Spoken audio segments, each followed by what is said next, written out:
Now, the separating of things out is reflective of how two people come together and a separate baby is produced.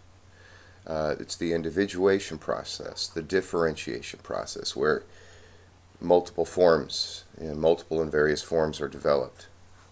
Um, and the understanding of this individuation process, the unity and then the differentiation, the separation, the coming together in a very intimate, unified way and then separating um, is very symbolic of the development of a sexual relationship with another, an intimate relationship with another.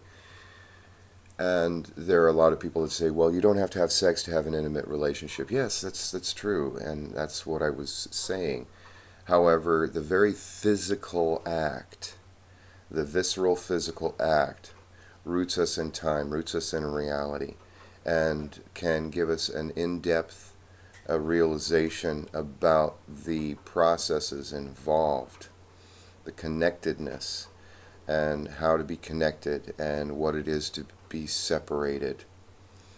Um, I can even see depression as a form of separation, feeling alone.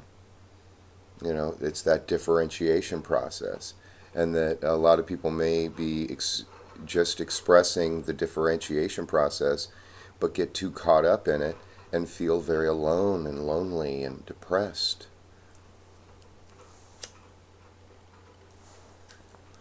I also see a lot of people who only come together so close and they refuse to get any closer. And this can antagonize them and inflame them and cause all kinds of anxieties and frustrations where there there's a sexual tension that can't be expressed. That's one way of saying it. But the whole point to the separation and differentiation is the affirmation of the phenomenal space and time. Everything's separated in space and time.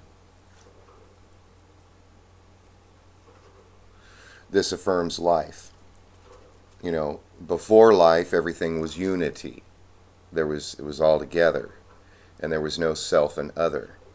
And then the unity, as far as a creation myth goes, wanted to split itself off so that it could discover different aspects of itself.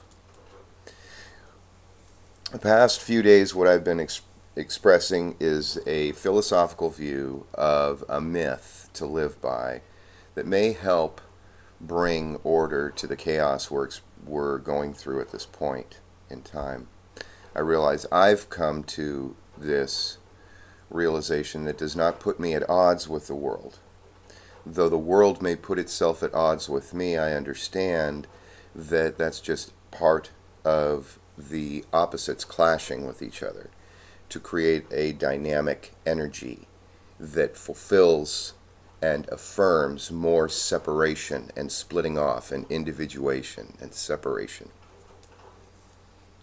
Uh, and as long as I don't go against it, I'm going with it. But there are those that have this tendency to want to fix the world's problems, and go confront at one conflict after another. And I realize that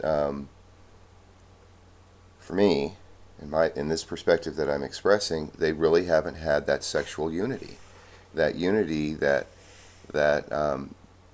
blissful state of sexual union, where the two come together and are one.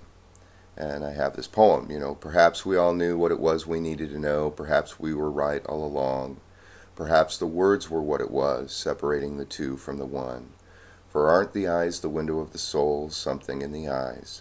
Does a lover need words to call them home, back to their lover's side? In an instant it is. There is a meeting of the eyes.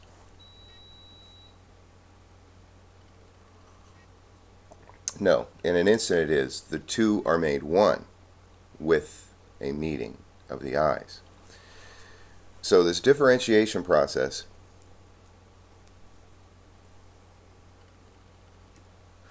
requires people to play a role, and that role needs to be played well, because if it's not played well, then we get a bunch of chaos and war and pestilence and all kinds of stuff. And even pestilence, the word disease,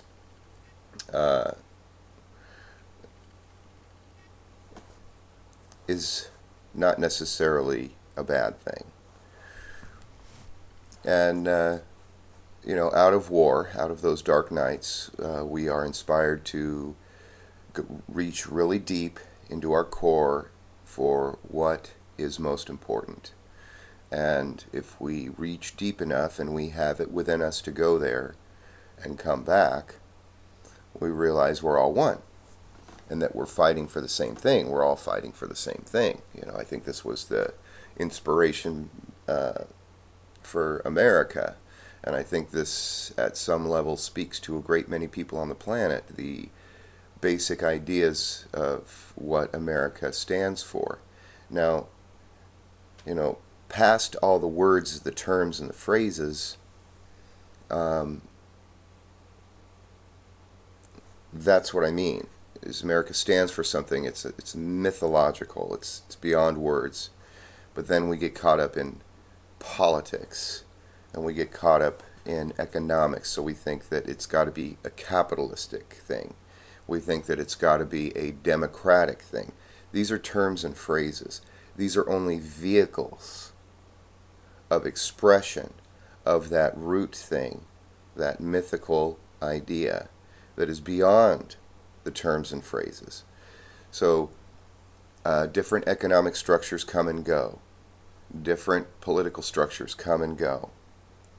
But they are all vehicles for our life.